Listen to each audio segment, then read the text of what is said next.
औज़ुबिल्लाहिमिनश्शैतानिर्रजीम बिस्मिल्लाहिर्रहमानिर्रहीम कि मोहम्मद से वफ़ातों ने तो हम तेरे हैं, ये जहाँ चीज़ है क्या लौह कलम तेरे हैं।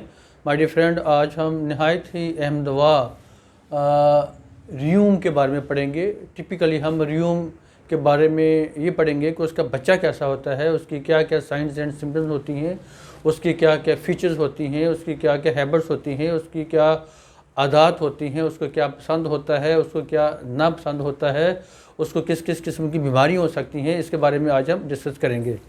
तो rheum baby is sour, impatient and कॉलिकी।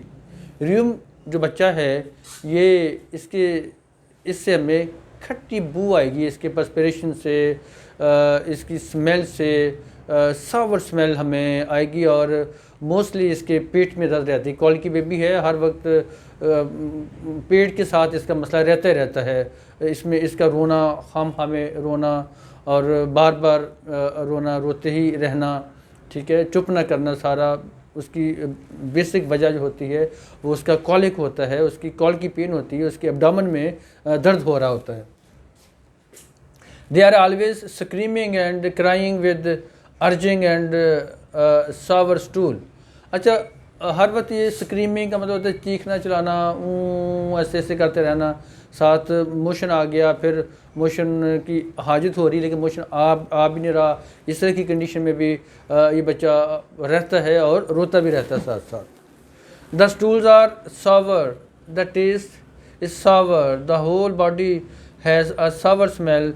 अच्छा, इसकी स्टूल अगर इसको आता है, सपोज इसको डायरिया हो गया है बच्चे को, तो इसके डायरिया की जो स्मेल होगी वो सावर होगी, खट्टी होगी, खट्टी बू आएगी, इंतहा से ज़्यादा खट्टी बू उसके डायरिया से आएगी।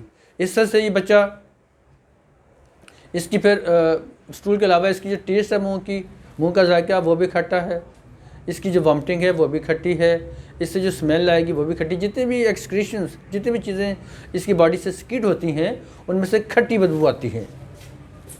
No amount of washing will wash the sourness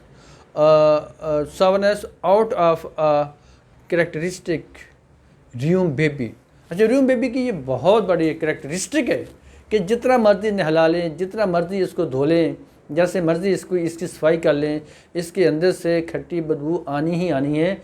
typically ये जो कंडीशन होती है ये रियू बेबी के उन दिनों में होती है जब बच्चा दांत निकाल रहा होता है, डेंटिशन पीरियड में उसके साथ ऐसे होता है। सच अ कंडीशन में अकर ड्यूरिंग डेंटिशन।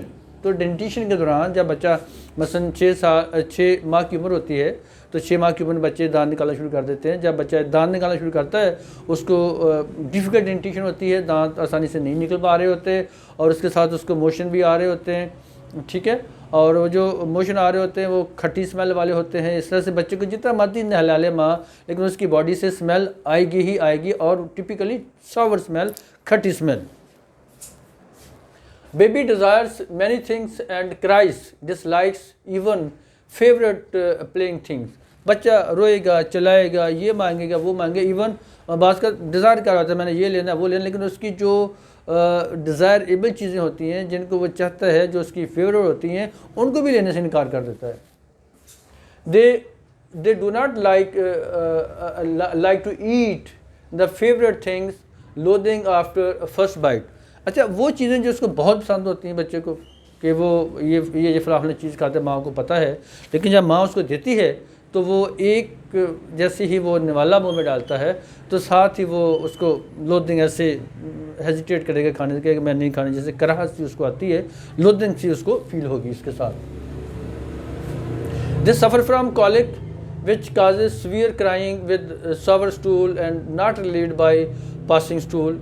स्टूल पास करने से भी उसकी जो पेट के अंदर एक बेचैनी है, दर्द है, वो ठीक नहीं होती।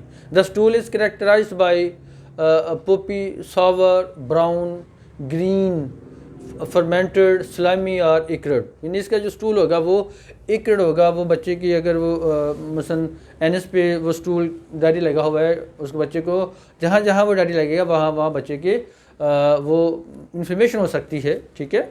वो क्यों होगी? क्योंकि जो स्टूल है वो इसका इक्रड है, यानी तेज़ाबी खासियत वाला है। जहाँ जहाँ वो लगता है वो वहाँ वहाँ चुभन पैदा करेगा और वहाँ पर वो रेडनेस भी पैदा कर देगा। The baby is restless, irritable, peevish with pale face.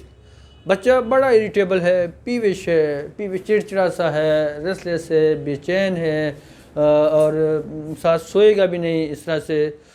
He sweats profusely and constantly the scalp and hair are always wait.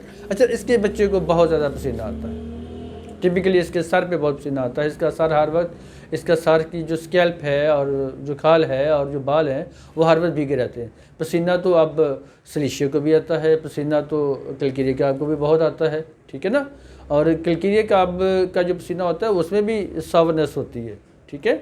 और टिपिकली जो सलीशिया का पसीना होता है उसके सर पे भी बहुत पसीना आता है, लेकिन उसकी बदबू थोड़ी सी डिफरेंट होती है, और वो साथ उसकी नेक में बैक साइड में भी बहुत ज़्यादा पसीना सलीशिया को आता है। सो माय डियर फ्रेंड, आज हमने रियूम मेडिसिन की जो चीदा अलामत थी टिपिकली रियूम बेबी की, उनको हमने स्टडी किया है, बड़े अच्छे डिटेल के साथ कर लिया है।